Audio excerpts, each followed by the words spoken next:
요한복음 13장 18절에서 18절부터 30절까지의 말씀 한 절씩 저와 교독하도록 하겠습니다. 내가 너희 모두를 가리켜 말하는 것이 아니니라. 나는 내가 택한 자들이 누구인지 알미라. 그러나 내 떡을 먹는 자가 내게 발꿈치를 들었다 한 성경을 응하게 하려는 것이니라.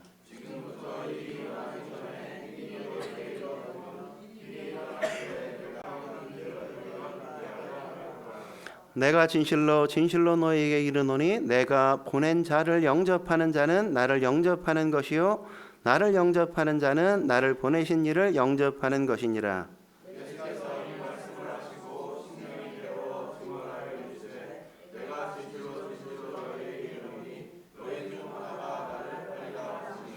제자들이 서로 보며 누구에게 대하여 말씀하시는지 의심하더라.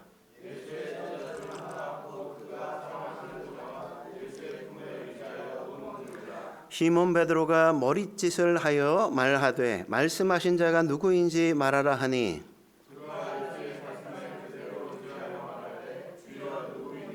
예수께서 대답하시되 내가 떡 한 조각을 적셔다 주는 자가 그니라 하시고 곧 한 조각을 적셔서 가롯 시몬의 아들 유다에게 주시니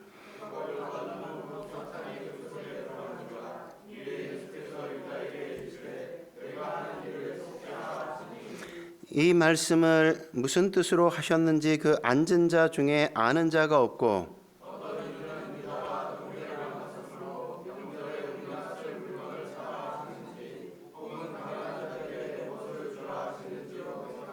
함께 읽겠습니다. 유다가 그 조각을 받고 곧 나아가니 밤이로라. 아멘. 오늘은 실패 끝이 아닌 과정이 되게 하라는 주제로 말씀 나눌까 합니다. 우리가 성경의 인물들이 굉장히 많이 나오는데 그중에 인상 좋은 사람도 있지만 아주 우리의 인상을 구기는 사람들이 있죠. 아주 인상이 나쁜 사람들이 많이 등장하지 않습니까? 그 가운데 한 사람 누굴까요? 가룟 유다 아닙니까? 가룟 유다. 마태복음 26장 24절에 보면 예수님은 가룟 유다에 대해서 이렇게까지 말씀하시는 걸 우리가 확인할 수 있죠. 그 사람은 차라리 나지 아니하였더라면 제게 좋을 뻔하였느니라. 얼마나 비극적인 인생이에요. 차라리 태어나지 않았으면 좋았을 걸. 우리가 살면서도 그럴 때 있잖아요. 괜히 장관직 수락했다가 차라리 수락하지 아니했으면 좋을 뻔하였더라 이런. 그런 것처럼 그거보다 이건 비교할 수 없는 존재 자체를 부정당하고 존재 자체를 부인당하는 것 같은 그런 삶이 바로 이 가룟 유다의 삶 아니겠습니까? 그것도 그냥 지나가는 사람이 그렇게 평가한 게 아니라 창조주이신 예수님께서 그를 그렇게 평가했다는 건 그 인생 자체가 실패한 인생의 전형이라고 이야기해도 과언이 아닐 겁니다. 우리가 성공하는 사람들을 통해서도 많이 배울 수 있지만 실패하는 사람들을 통해서도 우리는 적지 않게 배울 수 있단 말이죠. 예수님을 따르는데 실패한 가룟 유다, 12 제자 가운데 유일하게 예수님을 따르는데 중도에 포기하고 실패한 가룟 유다, 그를 통해서 우리는 뭔가를 배울 수 있어야만 합니다. 사람은 실패하지 않을 수 없단 말이죠. 중요한 건 실패했을 때 그 실패를 어떤 태도와 자세로 우리가 받아들이는가가 중요한 겁니다. 실패가 과정이 되게 해야지 실패가 끝이 되게 해서는 안 된단 말이죠. 저는 이게 가룟 유다가 우리에게 주는 가장 중요한 교훈 가운데 하나라고 생각합니다. 그렇다면 실패가 끝이 아니라 과정이 되게 하려면 어떻게 해야 될까요? 첫째로 돈을 사랑하는 것을 이겨야 한단 말이죠. 돈을 사랑하는 걸 이겨야만 됩니다. 이 말은 돈이 필요 없다는 게 아니죠. 예수님도 뭐라고 기도하라 그랬어요? 일용할 양식을 주옵소서. 돈이 없으면 어떻게 양식을 먹어요, 그죠? 그러니까 우리의 필요를 위해서 구하는 건 당연하지만 그러나 돈이 우리의 삶의 목적이 되고 우리의 최우선의 사랑의 순위가 되어서는 안 된다는 거죠. 가룟 유다는 12 제자 중 하나였지만 그럼에도 불구하고 그의 인생의 가장 중요한 가치가 돈 사랑하는 거였어요. 그러다가 망한 거죠. 복음서에 보면 가룟 유다를 언급할 때마다 늘 돈과 연관되어서 언급되는 걸 우리가 확인할 수 있지 않습니까? 오늘 본문 29절에도 뭐라고 얘기합니까? 유다가 돈꾀를 맡았으므로 이렇게 얘기하잖아요. 여러분 궁금하지 않습니까? 아니 12제자 가운데 왜 가룟 유다가 돈꾀를 맡아야 돼요? 12제자 가운데 세리 있지 않았습니까? 마태가 세리였잖아요. 돈 전문가가 있는데 왜 돈 전문가에게 맡기면 편하고 그가 빠르게 계산하고 잘 관리할 텐데 왜 세리인 마태에게 돈 전문가에게 맡기지 않고 가룟 유다에게 이 돈을 맡겼을까요? 이유가 뭘까요? 저는 두 가지 가능성이 있다고 생각해요. 하나는 가룟 유다를 그만큼 신임했기 때문에, 신뢰했기 때문에 사람들이. 또 하나는 되게 똑똑해서, 굉장히 똑똑한 사람이죠. 세리보다 어쩌면 돈을 더 능숙하게 관리할 수 있는 똑똑함, 그게 있었을 가능성도 있다고 생각합니다. 물론 뭐 둘 다 그랬을 가능성이 크다고 전 봐요. 가룟 유다를 의심하지 않았습니다. 예수님도 이 자리에서 예수님이 네가 나를 배신할 거야 뭐 이렇게 거의 다 보여주셨음에도 불구하고 다른 11제자가 그를 의심하는 걸 결코 확인할 수 없단 말이죠. 굉장한 신뢰를 얻고 있었던 거죠. 그래서 그는 돈꾀를 맡을 수 있었어요. 또 요한복음 12장 5절과 6절에도 보면 마리아가 향유를 깨뜨려서 예수님께 붓자, 그 장면에도 가룟 유다가 딱 등장하잖아요. 딴 제자가 아니라. 뭐라고 얘기합니까? 5절과 6절 같이 한번 읽어볼까요? 요한복음 12장 5절부터 시작. 이 향유를 어찌하여 300데나리온에 팔아 가난한 자들에게 주지 아니하였느냐 하니, 이렇게 말하면 가난한 자들을 생각함이 아니요 그는 도둑이라 돈꾀를 맡고 거기 넣는 것을 훔쳐가미러라. 가룟 유다를 가르쳐 뭐라고 얘기해요? 도둑놈이다 이러잖아요. 도둑놈이다. 성경에 아마 유일하게 이 도둑놈이야 이렇게 얘기한 게 가룟 유다일 거예요.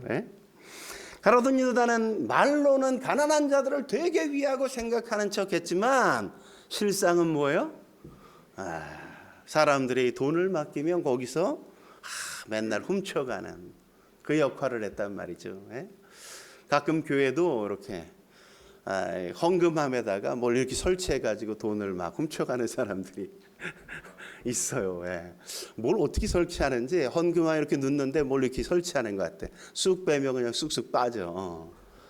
제가 먼저 있던 교회도 몇 번 그런 일들이 발견됐었어요. 말한다고 그가 말한 대로 사는 게 아니죠. 언행이 일치하지 않는 삶. 말은 되게 정의로운 척하지만 뒤에서는 굉장히 비겁한 인생을 사는 그런 사람들이 적지 않단 말이죠. 지금도 그런 사람이 많지 않습니까? 말은 참 잘해. 근데 행동은 전혀 뒷받침해 주지 않아요. 남 얘기가 아니란 말이죠. 이게 우리들 얘기도 될 수 있다는 겁니다. 또 마태복음 26장 15절에 보면 대제사장들에게 가룟 유다가 가서 예수님을 팔려고 흥정하는 장면이 나오지 않습니까? 뭐라고 얘기합니까? 내가 예수를 너희에게 넘겨주리니 얼마를 주려느냐? 여러분 생각해 보세요. 3년 동안이나 지금까지 예수님을 스승으로 모시고 쫓아왔는데 배신자가 되어서 대제사장들에게 가서 내가 얼마 줄 거야? 예수님 넘겨줄 테니. 그렇게 묻는 거 아니에요. 얼마 준다고 얘기하죠? 하반절에 보면 은 30을 달아주거늘. 당시 노예값 하나, 노예 한 사람 값에 그냥 예수님을 팔아버리지 않습니까? 그래서 다른 해석의 여지가 없죠. 가룟 유다는 뭘 사랑했다? 돈을 사랑하는데 사로잡혔다 이거죠. 돈을 사랑해. 삶의 최우선순위가 뭐다? 돈이다 이거예요. 돈. 인생의 가장 중요한 가치는 그에겐 돈이었어요. 돈. 스승도 다 필요 없어. 부모도 다 필요 없는 거야. 그냥 돈이 된다면 다 팔아 넘길 수 있는 사람, 그게 바로 가룟 유다였단 말이죠. 돈밖에 몰라. 돈을 훔치고 돈을 얻기 위해 그냥 스승을 흥정하고 돈 얘기밖에 하지 않아요. 가룟 유다 얘기는 다 돈 얘기입니다.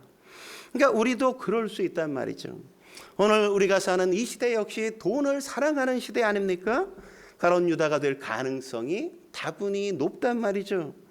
예수님보다 돈을 더 사랑할 가능성이 아주 큰 시대가 지금 이 시대잖아요.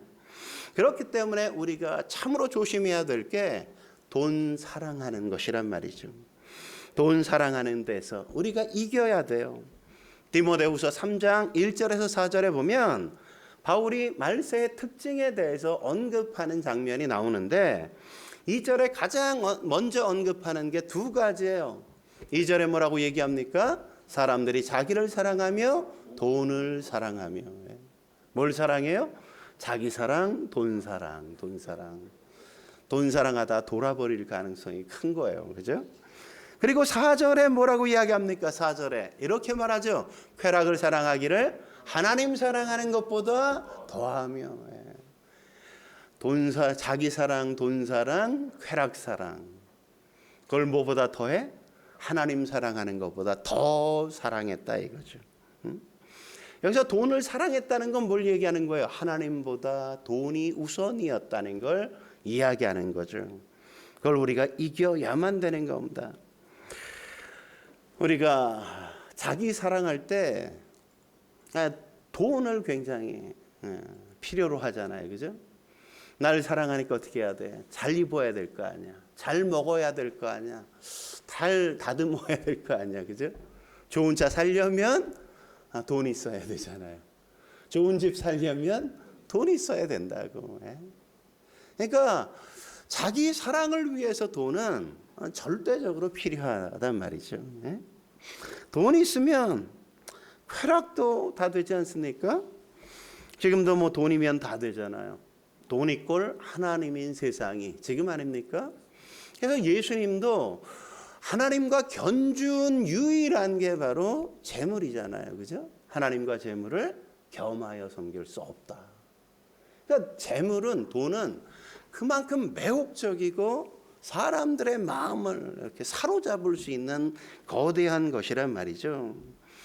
돈 있으면 깜빵에 갇혀도 보석금 내고 그냥 막 풀려나고, 돈만 있으면 거의 뭐 죽을 병이 아니면 거의 대부분 고칠 수 있지 않습니까? 요새 뭐 돈만 주면 뭐 건강도 막 젊어진다며요, 막.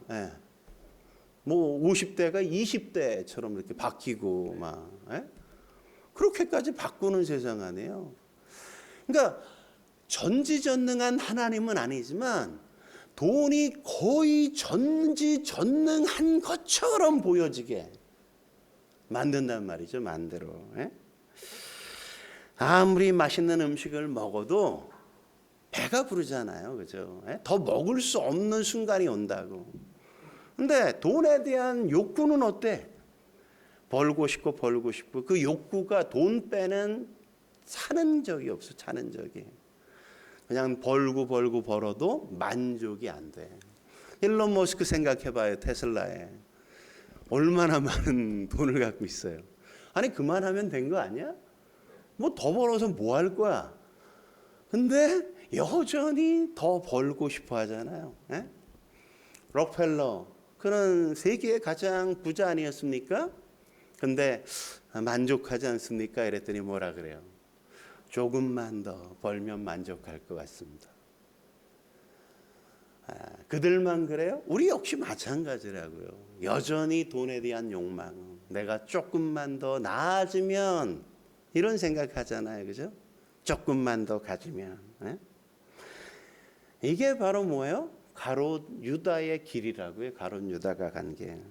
그러니까 우린 뭘 해도 해야 되냐면 사탄이 돌로 떡을 만들라 이렇게 말하면 예수님처럼 이야기할 수 있어야 돼요. 마태복음 4장 4절에 예수님이 뭐라 그랬습니까? 사람이 떡으로만 살 것이 아니요 하나님의 입으로부터 나오는 모든 말씀으로 살 것이라.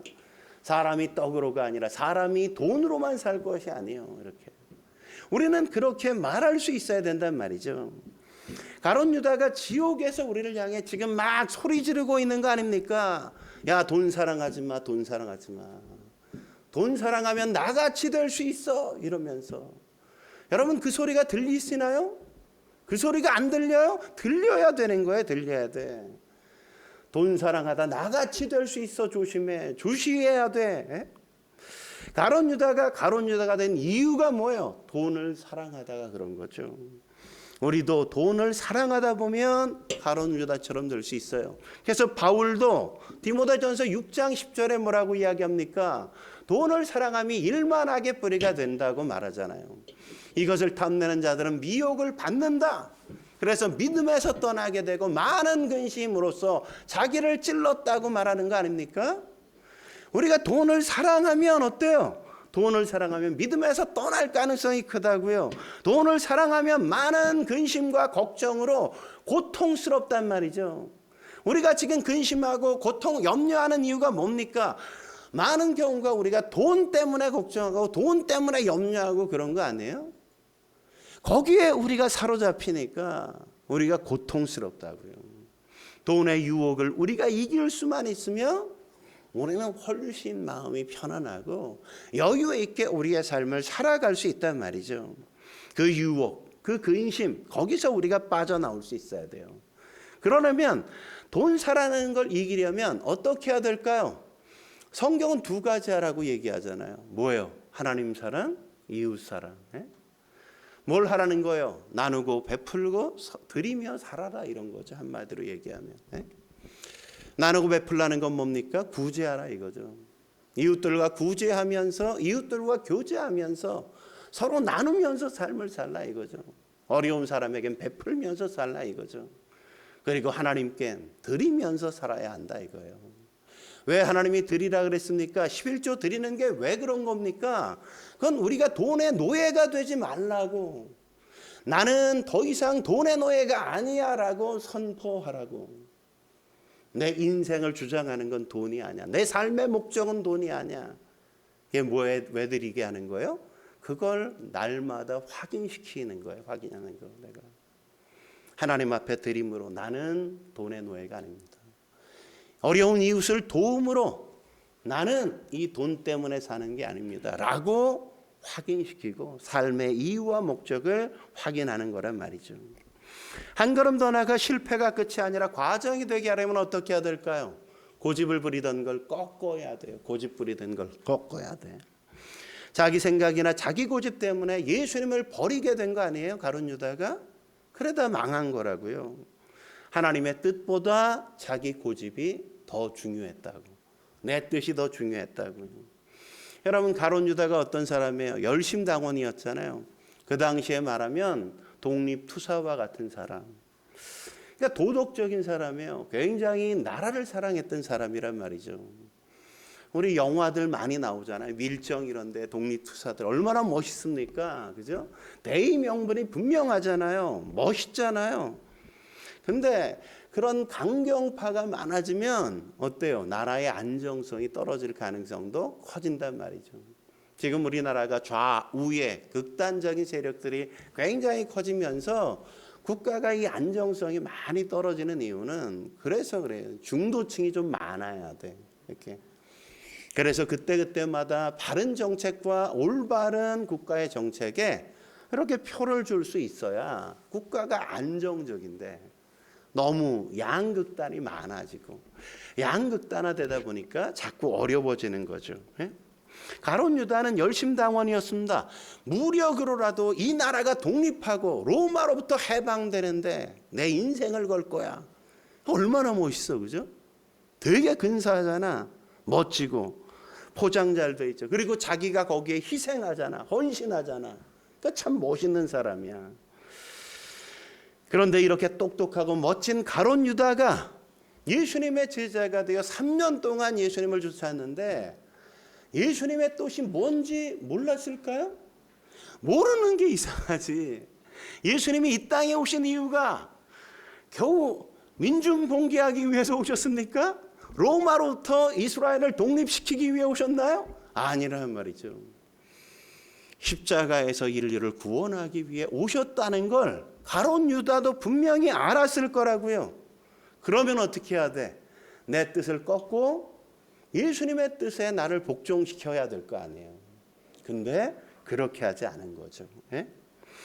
그런데 우리 역시도 예수님을 믿는다고 하면서 5년이 지나고 10년이 지나도 하나도 잘 안 변해. 절대 내 고집 꺾지 않아. 내 뜻을 꺾는 법이 없어. 고집불통이 돼요. 계속 그렇게 살면 안 된다는 겁니다. 그러다간 가룟 유다처럼 될 수 있단 말이죠. 그래서 이런 고집불통 대표적인 게 누구예요? 성경이 말하는 게 애굽의 바로잖아요. 바로. 성경에 보면 그런 사람을 가르쳐 완악하다, 강팍하다, 고집세다 이렇게 말하는 거 아닙니까? 가룟 유다 역시도 바로와 같은 부류의 인간이었다는 걸 말해주고 있는 거죠. 고집을 너무 부린단 말이죠. 고집이 너무 세. 우리 재영이와 무영이 가운데도 둘을 딱 비교하면 무영이가 고집이 보통 고집이 아니야. 재영이는 뭐 아빠가 한번 목소리가 톤이 달라지면 바로 깨갱이야. 무영이는, 재영이는. 대부분 아빠를 괴롭히는 건 무영일 거예요. 고집이 뭐 얼마나 센지. 물론 이쁘지만 그런 경우가 있어. 여러분 예배가 뭔지 아세요? 예배가 뭐예요? 꺾이는 거예요. 꺾이는 거. 꺾이는 시간이에요. 꺾이는 시간. 예배를 드릴 때마다 하나님의 말씀에 내가 꺾이는 거예요. 내 의지가 꺾이고 내 뜻이 꺾이고 내 생각이 꺾이고 나를 복종시키고 그게 바로 예배란 말이죠. 로마서 12장 1절에 뭐라고 얘기합니까? 거룩한 산제물로 드리라 이는 영적 예배니라 이렇게 얘기하잖아요. 거룩한 산제물 이렇게 얘기했는데 여러분 산제물이라는 게 뭐예요? 살아있는 제물이잖아요. 근데 이게 엎에 있는 거 아닙니까? 아니 제물이 어떻게 살아있어요? 제물로 드리려면 다 죽여야죠. 그럼 여기 산 제물로 드리라는 게 무슨 뜻이에요? 자기 의지와 자기의 뜻을 꺾어 하나님 앞에 드려라 이거죠. 네 뜻 꺾어, 네 의지 꺾어. 너 그렇게 사는 거 아니라고 말할 때 내 의지를 꺾고 하나님의 뜻 앞에 내가 순종하고 복종하며 사는 거. 그게 우리가 드릴 진정한 영적 예배라고 성경이 말씀하고 있는 거란 말이죠. 앞에서 돈사랑 얘기했잖아요. 돈 사랑하면 안 돼 이랬는데 이러면 그래 내가 돈 사랑했구나. 내가 그렇게 못했네. 이러면서 내가 이렇게 꺾여야 되는데 목사님 맨날 저런 얘기. 목사님도 돈 좋아하면서 이러고 안 꺾으면 가룟 유다 길 걷는 거라니까. 내 생각이 있지만 성경이 그렇지 않다고 하면 내 의지를 꺾고 성경 아래에 무릎을 꿇는 거 그게 바른 거라고요. 그게 예배인 겁니다.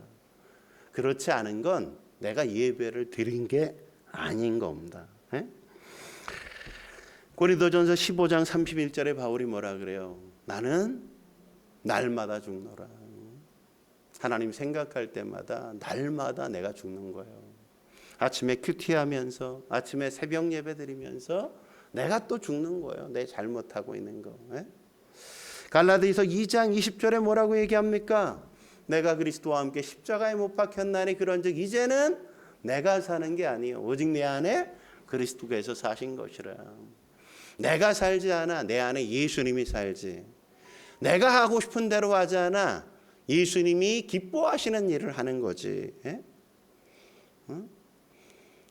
하율이 보고 아까 저쪽에서 그냥 앉아서 피아노 치고 있길래 찬양해야지 그랬더니 처음엔 막 거부하다 그래도 자기를 꺾고 여기 와서 이렇게 우리 하율이 박수 한번 쳐줍시다.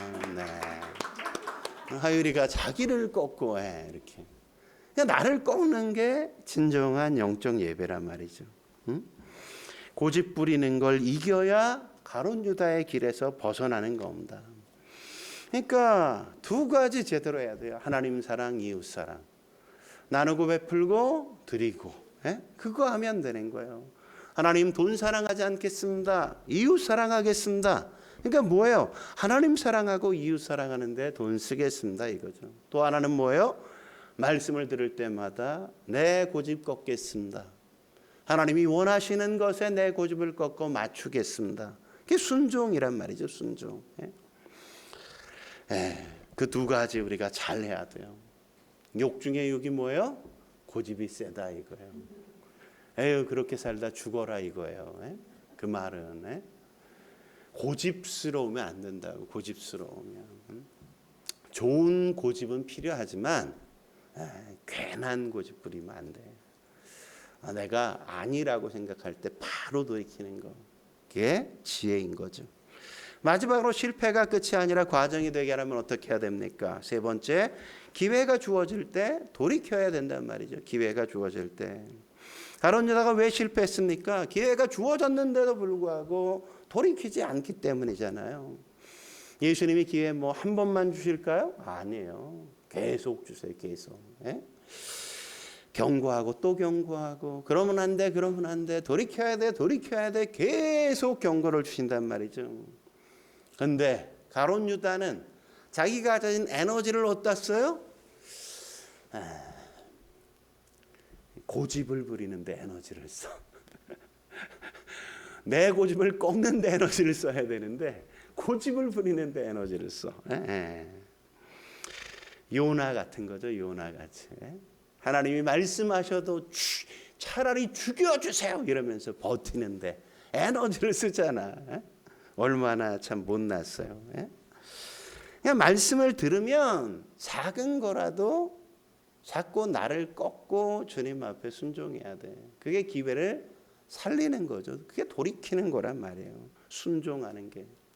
제가 지난번에도 얘기했죠. 한 번 순종하면 방향이 바뀌고, 두 번 순종하면 도약이 이루어지고, 세 번 순종하면 기적이 일어난다. 그런데 결론은 뭡니까? 기회를 줬는데 순종이 없더라 이거죠. 순종이 없더라. 여러분 요한복음 13장 이 짧은 한 장에는 무려 5번이나 예수님이 가룟 유다에게 기회를 주시는 걸 우리가 발견할 수 있어요. 5번이나. 요한복음 13장 1절에 뭐라고 얘기합니까? 자기 사람들을 사랑하시되 끝까지 사랑하시니라. 그러니까 주님이 얼마나 가룟 유다를 사랑했는지 끝까지 포기하지 않았다고요. 끝까지. 우리 효진 집사가 우리 하율이를 끝까지 포기하지 않는 것처럼 우리 지영 집사가 우리 은찬이를 끝까지 포기하지 않는 것처럼 예수님도 가룟 유다를 끝까지 포기하지 않고 끝까지 사랑하셨단 말이죠. 끝까지. 여러분 하이니의 법칙이 이거 아닙니까? 하이니의 법칙이 뭡니까? 한 건의 대형 사고가 나타나려면 그 전에 29건의 경미한 사고가 있어야 되고 300건의 사소한 징후가 있어야 한 건의 대형 사고가 나온다는 거 아니에요. 그러니까 예수님의 말씀이 거의 뭐 똑같죠. 그죠? 한 방에 하나님이 우리를 보내는 법은 없어. 계속해서 야 돌이켜야지, 돌아서야지, 너 그렇게 살면 안 되잖아, 야 그러지 좀 마. 때때론 당근도 줬다가 채찍도 줬다가 하나님이 끊임없이 우리를 어르고 달래는데 대형 사고가 날 땐 뭐야? 조심해야 돼. 우리는 항상. 가룟 유다가 그런 거죠. 정신을 못 차리니까 경미한 사고라도 자꾸 돌이키라고 우리에게 주실 때가 있어요. 첫 번째 경고 어디에 나옵니까? 요한복음 13장 10절과 11절에 나오죠. 같이 읽어볼까요? 시작. 너희가 깨끗하나 다는 아니니라. 이는 자기를 팔 자가 누구인지 아심이라. 다 깨끗한 게 아니야. 여기 있는 사람이 다 깨끗한 게 아니야. 이 말은 뭐예요? 여기 있는 너희가 다 구원받은 건 아니야 이거잖아요. 그러면 가룟 유다가 어떤 생각해야 돼요? 내가 예수 안 믿으니까 나한테 하시는 얘기구나 이렇게 알아들었어야지. 이게 1차 경고라고. 1차 경고 이게. 여러분 이때 만약 가룟 유다가 하나님 죄송합니다, 제가 예수님 어떻게 하면 좋겠습니까? 이렇게 말했다면 어땠을까요? 예수님 제가 어떻게 하면 좋겠습니까? 이러면 뭐라 그랬겠어요? 예수님이 야 얼른 와, 잘했어, 목욕부터 하자 이러지 않았겠어요? 그죠? 목욕이 구원이니까. 그죠? 발이 뭐야? 목욕부터 해야지. 응? 이랬겠죠. 얼마나 좋은 기회입니까? 돌이킬 수 있는. 근데 돌이키지 않았어. 누가 그래? 이 구원받은 이미 목욕한 베드로가, 그죠? 주님 목욕시켜줘요 이러잖아. 꼭 있는 놈이 더 한다니까. 이렇게 목욕시켜줘요 이렇게. 두 번째 경고 뭡니까? 18절이죠. 18절 같이 읽겠습니다. 시작. 내가 너희 모두를 가르쳐 말하는 것이 아니니라 나는 내가 택한 자들이 누구인지 알미니라. 그 다음에 읽겠습니다. 시작. 그러나 내 떡을 먹는 자가 내게 발꿈치를 들었다 한 성경을 응하게 하려는 것이니라. 이건 다윗이 시인 시편 41편 9절 말씀을 인용한 거거든요. 여기서 내 떡을 먹는 자가 내 발꿈치를 든다는 건 나랑 가장 친한 인간이 그가 배신했다 이거예요. 다윗이 사실은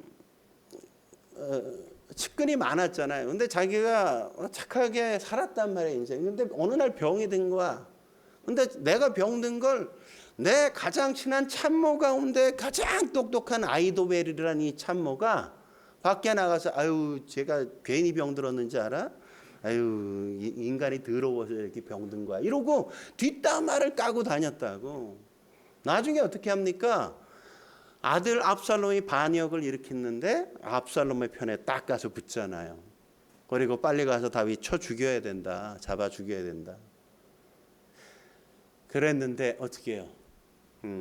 하나님께서 그의 말을 듣지 않게 만드셔서 아히도벨이 자기의 계책을 듣지 않으니까 그냥 좌절해서 고향 땅으로 돌아가 스스로 목매어 죽었다고. 스스로 목매어 죽었어. 여러분 이 이야기를 예수님이 지금 여기서 인용한 이유가 뭡니까? 야 여기서 너 나 배반해서 자살할 수 있어. 자살하게 될 수 있어. 조심해. 너 그 길 아히도벨의 길 걷지 마. 아히도벨도 자살하고 가룟 유다도 자살하잖아요. 인생의 비극이 똑같아. 너 그러다 죽어. 그 길 가면 안 돼. 그러지 마. 이렇게 주님이 계속 돌이킬 기회를 주시는 거라고요. 세 번째 경고로도 직설적이지 않습니까? 21절에 뭐라 그래요? 21절에 보면 너희 중에 하나가 나를 팔리라. 12밖에 없는데 너희 중에 하나가 나를 팔 거야. 이러면 뜨끔하지 않아요 다들? 그러니까 제자들이 다 뭐라 그랬는지 아세요? 다른 성경에 보면 내니까 이렇게 주님한테 물었어. 하나하나. 접니까? 저는 아니지요. 저는 아니지요. 이랬더니 가룟 유다도 저는 아니지요 이러는 거야. 야, 가룟 유다가 저는 아니지요 이럴 때 주님은 알았어요 몰랐어요? 그가 배신할 거 알았죠. 근데 그 말을 들을 때 얼마나 마음이 아팠겠어요. 저는 아니지요가 아니라 주여 저를 용서해 주옵소서. 여기서 돌이켰어야죠. 돌이켰어야죠. 근데 꿈쩍도 하지 않아. 무시했죠. 또 네 번째 경고 더 직설적이에요. 26절 뭐라고 얘기합니까? 내가 떡 한 조각을 적사 주는 자가 그니라. 그리고 딱 떡을 떼서 누구에게 줘? 가룟 유다에게 줘. 아니 이보다도 명확하게 할 건이 뭐가 있어요, 그죠? 이렇게까지 했으면 회개하고 돌이켜야 되잖아요. 양심의 화인을 맞았어. 이래도 몰라. 이래도 돌이키지 않아. 마지막 경고가 뭡니까? 27절. 내가 하는 일을 속히 하라. 이런다고요. 우리 표집사가 은찬이가 막 가출할까? 막 이런 마음이 들었는데 아빠가 그 마음을 알았어. 그때 아빠가 야, 네 할 일 속히 해. 이건 가출하라는 얘기예요? 아니잖아요. 내가 다 아는데 너 그러면 안 돼. 이 얘기잖아요. 이 얘기. 그러면 아빠 고마워요. 이러면서 돌이키는 거죠. 근데 완전히 돌이키지 않잖아요.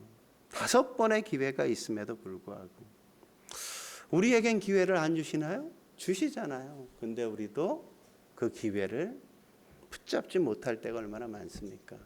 하나님의 말씀을 통해, 새벽 예배를 통해, 기도하는 것을 통해, 또 환경을 통해, 어떤 사람을 통해 내게 말씀하실 때가 있잖아요. 그러면 돌이켜야 되는데 무시하고 또 무시하고 또 무시하고, 그러다가 가룟 유다처럼 될 수 있단 말이죠. 조심해야 돼. 듣고 회개할 수 있으면, 돌이킬 수만 있으면 하나님이 그냥 언제든지 받아주시잖아요. 그런데 가룟 유다는 고집 부리고 나가지 않습니까? 30절에 뭐라고 얘기해요? 30절. 유다가 그 조각을 받고 곧 나가니 밤이더라. 여기 밤은 상징적인 의미가 있는 거죠. 밤을 향해 나가면 안 돼요. 우리는 빛을 향해 나가야죠.